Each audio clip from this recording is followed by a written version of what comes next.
The Pharsalia by Lucan. Book 9. Cato. Yet in those ashes on the Pharian shore, in that small heap of dust was not confined so great a shade, but from the limbs half burnt a narrow cell sprang forth and sought the sky, where dwells the Thunderer. Black the space of air, upreaching to the poles that bear on high the constellations in their nightly round. There, 'twixt the orbit of the moon and earth, abide those lofty spirits, half divine, who by their blameless lives and fire of soul are fit to tolerate the pure expanse that bounds the lower ether. There shall dwell, where nor the monument encased in gold, nor richest incense shall suffice to bring the buried dead in union with the spheres, Pompeius' spirit. When with heavenly light his soul was filled, first on the wandering stars and fixed orbs he bent his wondering gaze. Then saw what darkness veils our earthly day, and scorned the insults heaped upon his course. Next o'er Amathian plains he winged his flight, and ruthless Caesar's standards and the fleet, tossed on the deep, in Brutus' blameless breast, tarried awhile, and roused his angered soul to reap the vengeance. Last possessed the mind of haughty Cato.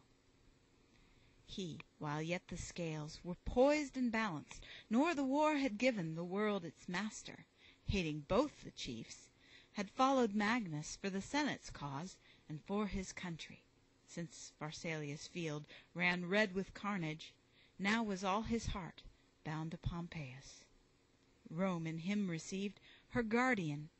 A people's trembling limbs he cherished with new hope, and weapons gave back to the craven hands that cast them forth. Nor yet for empire did he wage the war, nor fearing slavery, nor in arms achieved aught for himself. Freedom, since Magnus fell, the aim of all his host. And lest the foe in rapid course triumphant should collect his scattered bands, he sought Corcyra's gulfs concealed, and thence in ships unnumbered bore the fragments of the ruin wrought in Thrace. Who in such mighty armament had thought a routed army sailed upon the main, thronging the sea with keels? Round Malea's cape and Taenarus open to the shades below, and fair Cythera's isle, the advancing fleet sweeps o'er the yielding wave, by northern breeze borne past the Cretan shores. But Phycus dared refuse her harbor, and the avenging hand left her in ruins. Thus, with gentle airs, they glide along the main, and reach the shore from Palinurus named, for not alone on seas Italian, pilot of the deep, hast thou thy monument, and Libya too claims that her waters pleased thy soul of yore. Then in the distance on the main arose the shining canvas of a stranger fleet, or friend or foe they knew not, yet they dread in every keel the presence of that chief, their fear-compelling conqueror. But in truth that navy tears and sorrows bore, and woes to make e'en Cato weep. For when in vain Cornelia prayed her stepson and the crew to stay their flight, lest haply from the shore back to the sea might float the headless corse, and when the flame arising marked the place of that unhallowed rite, "Fortune, didst thou judge me unfit," she cried, "to light the pyre, to cast myself upon the hero dead, the lock to sever, and compose the limbs tossed by the cruel billows of the deep, to shed a flood of tears upon his wounds, and from the flickering flame to bear away and place within the temples of the gods all that I could, his dust? That pyre bestows no honor, haply by some Pharian hand piled up an insult to his mighty shade. Happy the Crassi lying on the waste unburied. To the greater shame of heaven Pompeius has such funeral. And shall this for ever be my lot, her husband slain, Cornelia ne'er enclosed within the tomb, nor shed the tear beside the urn that holds the ashes of the loved? Yet for my grief what boots or monument or ordered pomp? Dost thou not, impious, upon thy heart Pompeius' image, and upon thy soul bear ineffaceable? Dust closed in urns is for the wife who would survive her lord, not such as thee, Cornelia. And yet yon scanty light that glimmers from afar upon the Pharian shore somewhat of thee recalls, Pompeius. Now the flame sinks down, and smoke drifts up across the eastern sky, bearing thine ashes, and the rising wind sighs hateful in the sail. To me no more dearer than this whatever land may yield Pompeius victory, nor the frequent car that carried him in triumph to the hill. Gone is that happy husband from my thoughts. Here did I lose the hero whom I knew. Here let me stay. His presence shall endear the sands of Nile where fell the fatal blow. Thou, Sextus, brave the chances of the war, and bear Pompeius' standard through the world. For thus thy father spake within mine ear.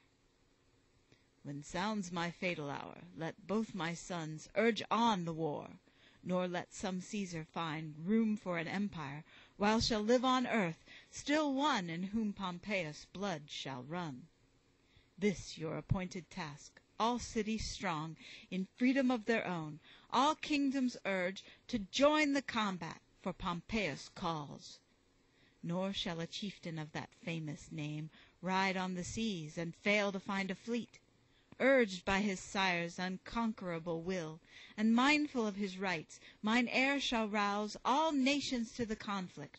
One alone, should he contend for freedom, may ye serve, Cato, none else. Thus have I kept the faith. Thy plot prevailed upon me, and I lived thy mandate to discharge. Now through the void of space and shades of hell, if such there be, I follow. Yet how distant be my doom, I know not. First my spirit must endure the punishment of life, which saw thine end and could survive it. Sighs shall break my heart, tears shall dissolve it. Sword nor noose I need, nor headlong plunge. 'Twere shameful, since thy death were aught but grief required to cause my own. She seeks the cabin, veiled, in funeral garb, in tears to find her solace, and to love grief in her husband's room.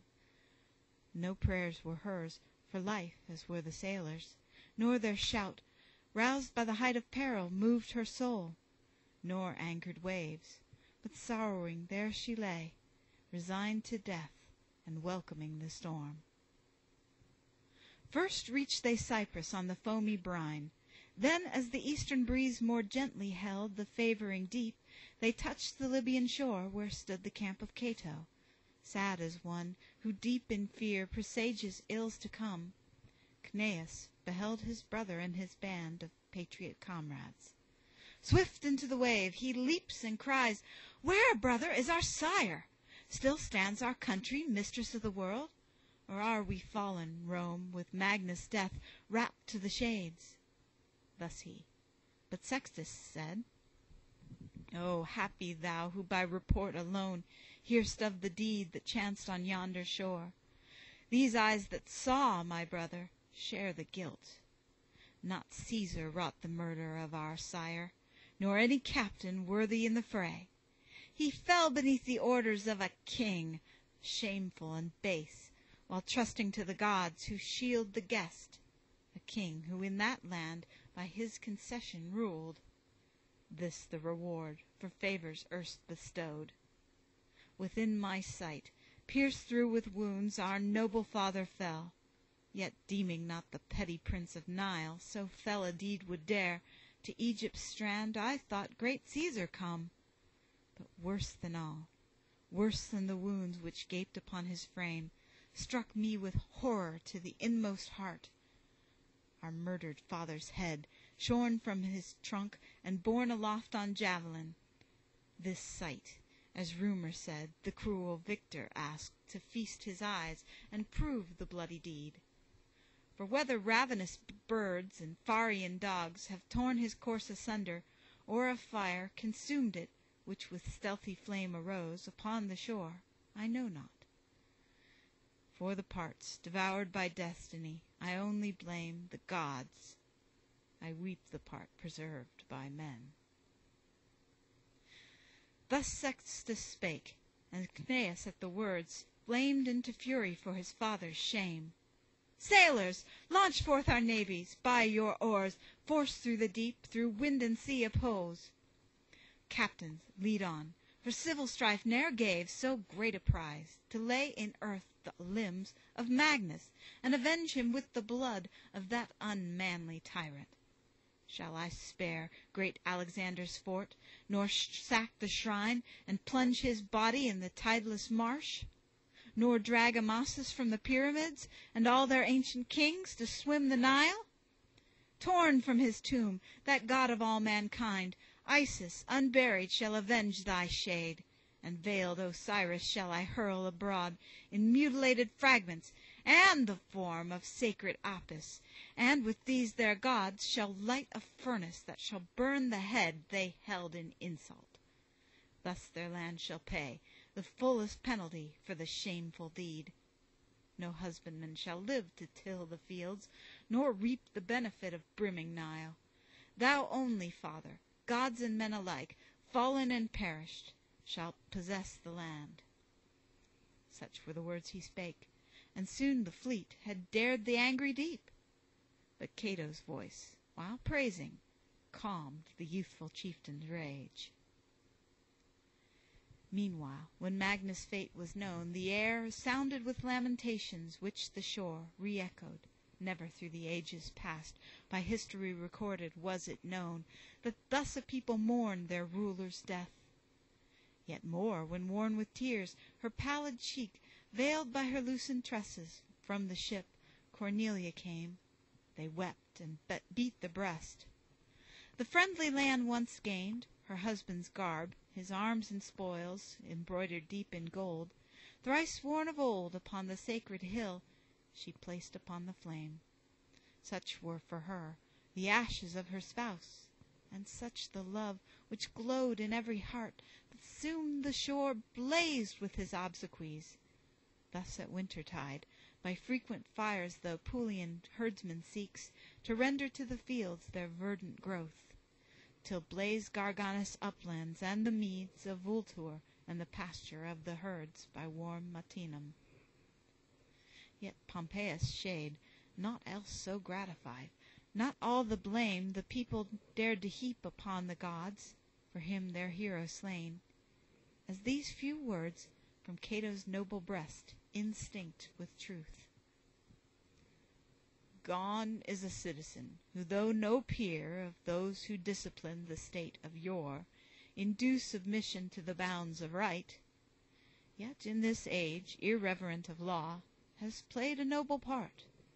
Great was his power, but freedom safe.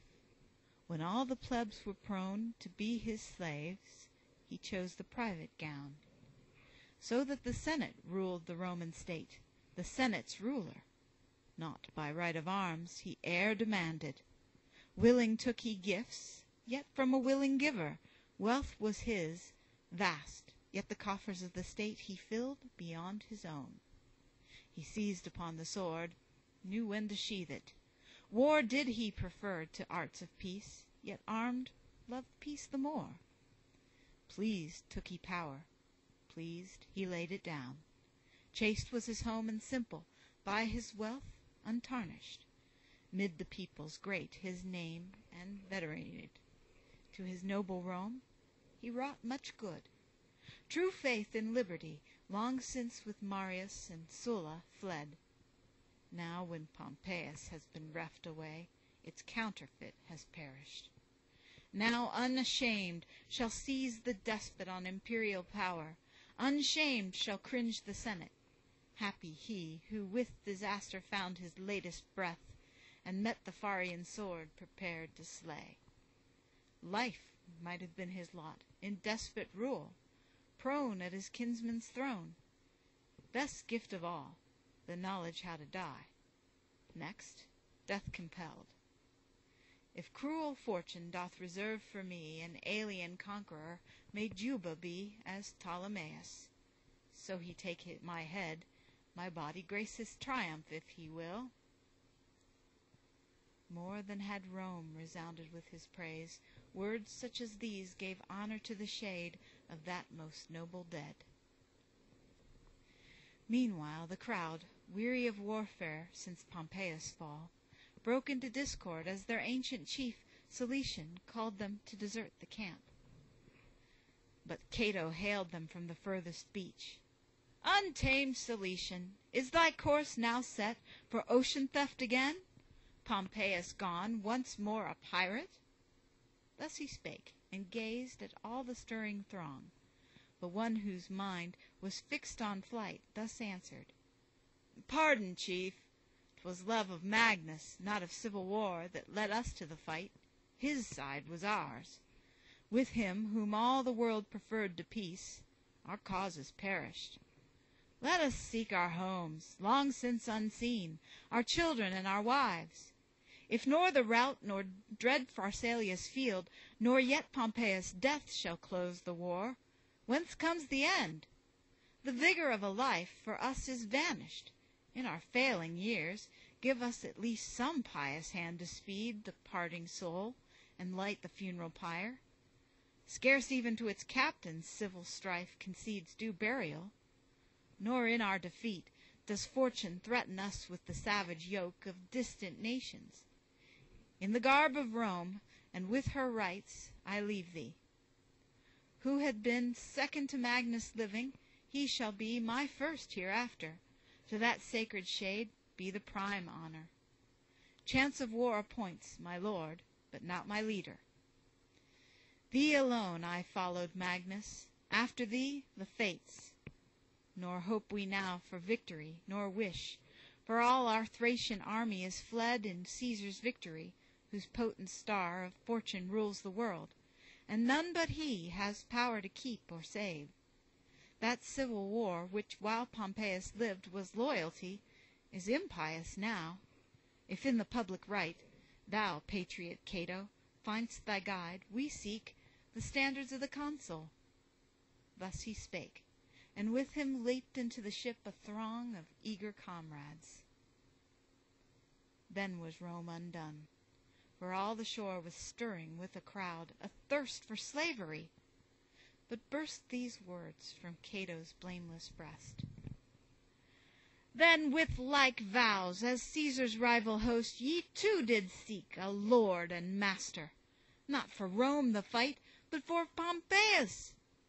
For that now no more ye fight for tyranny, but for yourselves, not for some despot chief you live and die.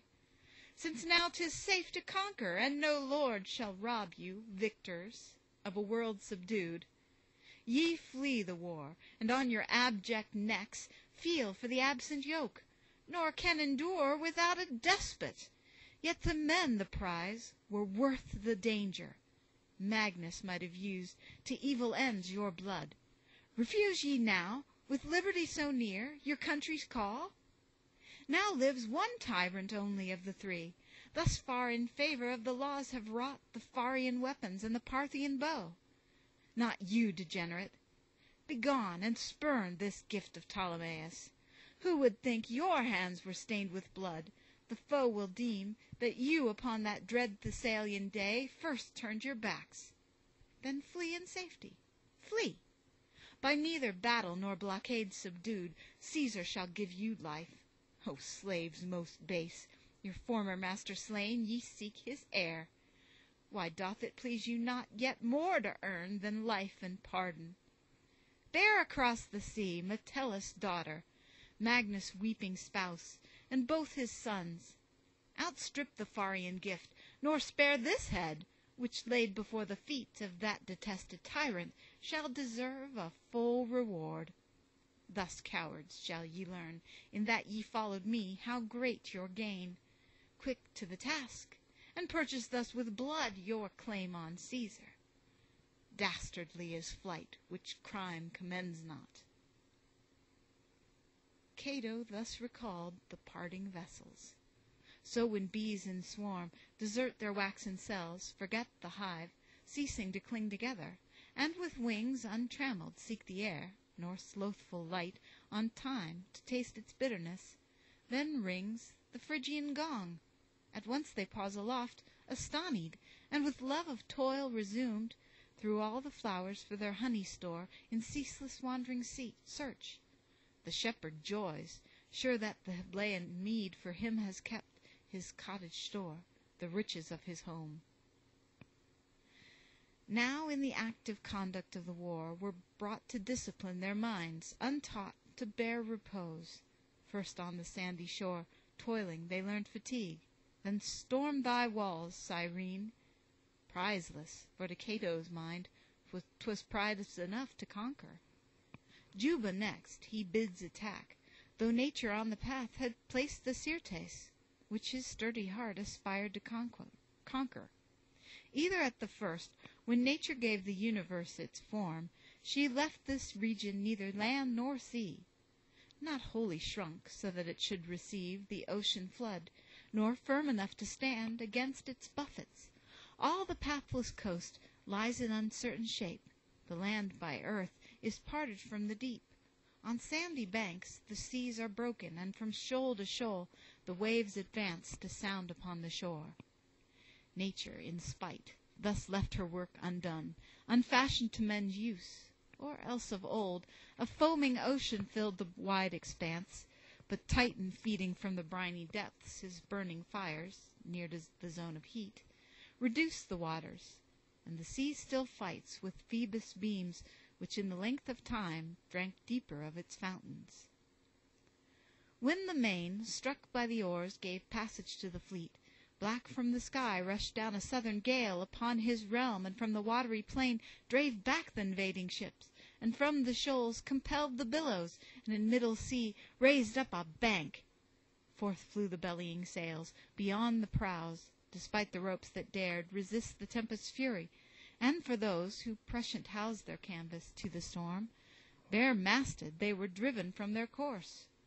Best was their lot who gained the open waves of ocean. Others, lightened of their masts, shook off the tempest, but a sweeping tide hurried them southwards, victor of the gale.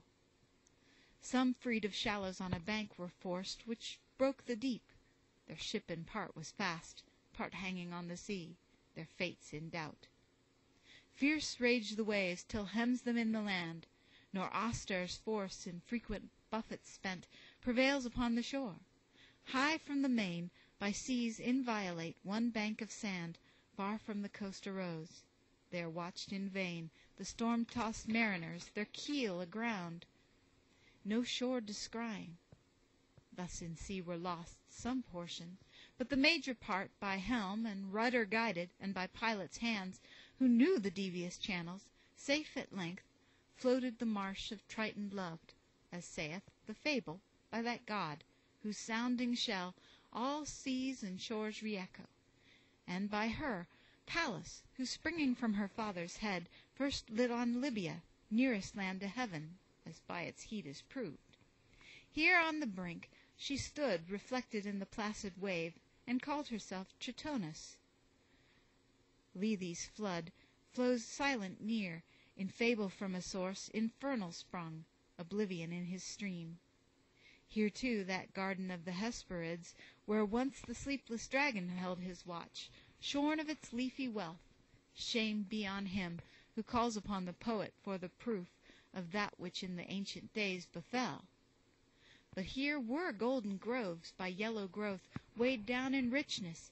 Here a maiden band were guardians, and a serpent, on whose eyes sleep never fell, was coiled around the trees, whose branches bowed beneath their ruddy load.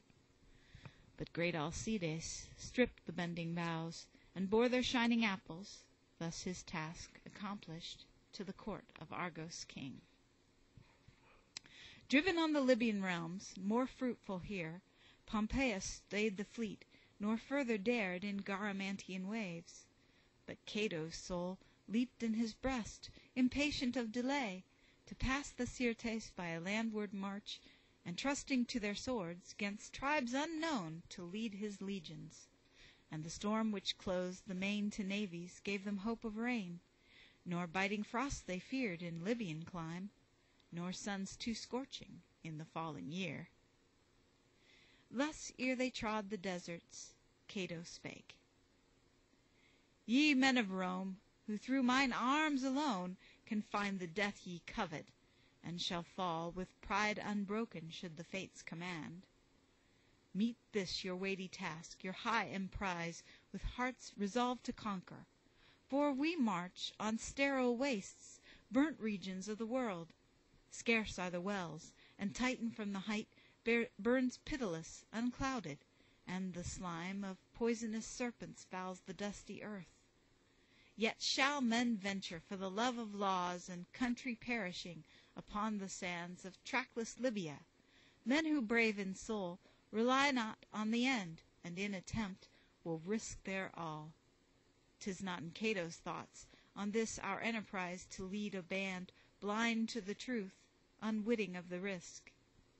Nay, give me comrades for the danger's sake, whom I shall see it for honor and for Rome bear up against the worst, but whose needs a pledge of safety, to whom life is sweet, let him by fairer journey seek his Lord. First be my foot upon the sand, on me first strike the burning sun, across my path the serpent void his venom, by my fate know ye your perils. Let him only thirst who sees me at the spring, who sees me seek the shade, alone sink fainting in the heat. Or whoso sees me ride before the ranks, plodding their weary march. Such be the lot of each who toiling finds in me a chief and not a comrade. Snakes thirst burning sand, the brave man welcomes, and the patient breast finds happiness in labor. By its cost, courage is sweeter, and this Libyan land such cloud of ills can furnish as might make men flee unshamed. 'Twas thus that Cato spake, kindling the torch of valor and the love of toil. Then reckless of his fate he strode the desert path from which was no return, and Libya ruled his destinies to shut his sacred name within a narrow tomb. 1/3 of all the world, if fame we trust, is Libya, yet by winds and skies she yields some part to Europe, for the shores of Nile, no more than Scythian Tanais, are remote from furthest Gades, where with bending coast, yielding a place to ocean, Europe parts from Afric shores. Yet falls the larger world to Asia only. From the former two issues the western wind, but Asia's right touches the southern limits, and her left the northern tempests' home, and of the east she's mistress to the rising of the sun. All that is fertile of the Afric lands lies to the west, but even here abound no wells of water, though the northern wind, infrequent, leaving us with skies serene, falls there in showers. Not gold nor wealth of brass it yields the seeker. Pure and unalloyed, down to its lowest depths is Libyan soil. Yet citron forests to Marusian tribes were riches had they known. But they, content, live 'neath the shady foliage, till gleam the axe of Rome amid the virgin grove, to bring from furthest limits of the world our banquet tables and the fruit they bear. But suns excessive and a scorching air burn all the glebe beside the shifting sands. There die the harvests on the crumbling mold. No root finds sustenance, nor kindly Jove makes rich the furrow, nor matures the vine. Sleep binds all nature, and the tract of sand lies ever fruitless, save that by the shore the hardy Nasamon plucks a scanty grass. Unclothed their race, and living on the woes worked by the cruel Syrtes on mankind. For spoilers are they of the luckless ships cast on the shoals, and with the world by wrecks, their only commerce. Here at Cato's word his soldiers passed, in fancy from the winds that sweep the sea secure. Here on them fell, smiting with greater strength upon the shore than on the ocean, Auster's tempest force, and yet more fraught with mischief, for no crags repelled his strength, nor lofty mountains tamed his furious onset, nor in sturdy woods he found a bar, but free from reigning hand, raged at his will o'er the defenseless earth. Nor did he mingle dust and clouds of rain in whirling circles, but the earth was swept, and hung in air suspended, till, amazed, the Nasamon saw his scanty field and home reft by the tempest, and the native huts, from roof to base, were hurried on the blast. Not higher, when some all-devouring flame has seized upon its prey, in volumes dense, rolls up the smoke, and darkens all the air. Then with fresh might he fell upon the host of marching Romans, snatching from their feet the sand they trod. Had Auster been enclosed in some vast cavernous vault with solid walls and mighty barriers, he had moved the world upon its ancient base and made the lands to tremble. But the facile, the Libyan soil, by not resisting stood, and blasts that whirled the surface upwards left the depths unmoved. Helmet and shield and spear were torn away by his most violent breath, and borne aloft through all the regions of the boundless sky. Perchance a wonder in some distant land, where men may fear the weapons from the heaven there falling, as the armor of the gods, nor deem them ravished from a soldier's arm. 'Twas thus on Numa, by the sacred fire, those shields descended which our chosen priests bear on their shoulders, from some warlike race by tempest wrapped, to be the prize of Rome. Fearing the storm, prone fell the host to earth, winding their garments tight, and with clenched hands gripping the earth, for not their weight alone withstood the tempest which upon their frames piled mighty heaps, and their recumbent limbs buried in sand. At length they struggling rose back to their feet, when lo, around them stood, forced by the storm, a growing bank of earth which held them motionless, and from afar, where walls lay prostrate, mighty stones were hurled, thus piling ills on ills in wondrous form. No dwellings had they seen, yet at their feet beheld the ruins. All the earth was hid in vast envelopment, nor found they guide, save from the stars, which, as in middle deep, flamed o'er them wandering. Yet some were hid beneath the circle of the Libyan earth, which, tending downwards, hid the northern sky. When warmth dispersed the tempest-driven air, and rose upon the earth the flaming day, bathed were their limbs in sweat, but parched and dry their gaping lips. When to a scanty spring far off beheld they came, whose meagre drops, all gathered in the hollow of a helm, they offered to their chief. Caked were their throats with dust and panting, and one little drop had made him envied. "Wretch, and dost thou deem me wanting in a brave man's heart?" he cried. "Me only in this throng? And have I seemed tender, unfit to bear the morning heat? He who would quench his thirst mid such a host doth most deserve its pangs." Then in his wrath dashed down the helmet, and the scanty spring, thus by their leader spurned, sufficed for all. Now had they reached that temple which possess sole in all Libya the untutored tribes of Garamantians. Here holds his seat, so saith the story, a prophetic Jove, wielding no thunderbolts, nor like to ours the Libyan Hammon of the curved horn.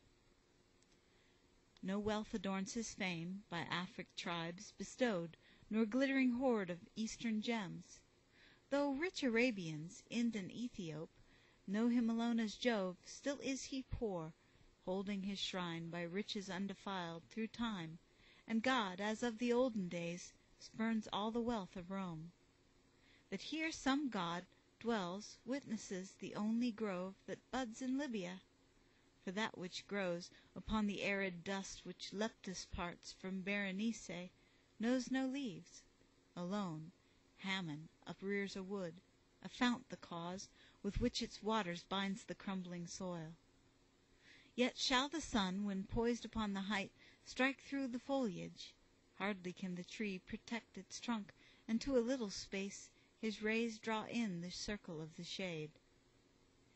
Here have men found the spot where that high band solstitial divides in middle sky, the zodiac stars. Not here oblique their course, nor scorpion rises straighter than the bull, nor to the scales does ram give back his hours, nor does Astrea bid the fishes sink more slowly down.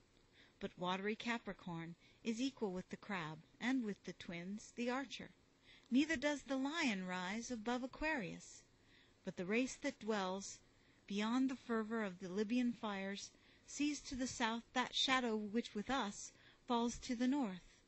Slow Cynosure sinks for them below the deep, and dry with us the wagon plunges. Far from either pole, no star they know that does not seek the main, but all the constellations in their course whirl to their vision through the middle sky. End of Part 1 of Book 9.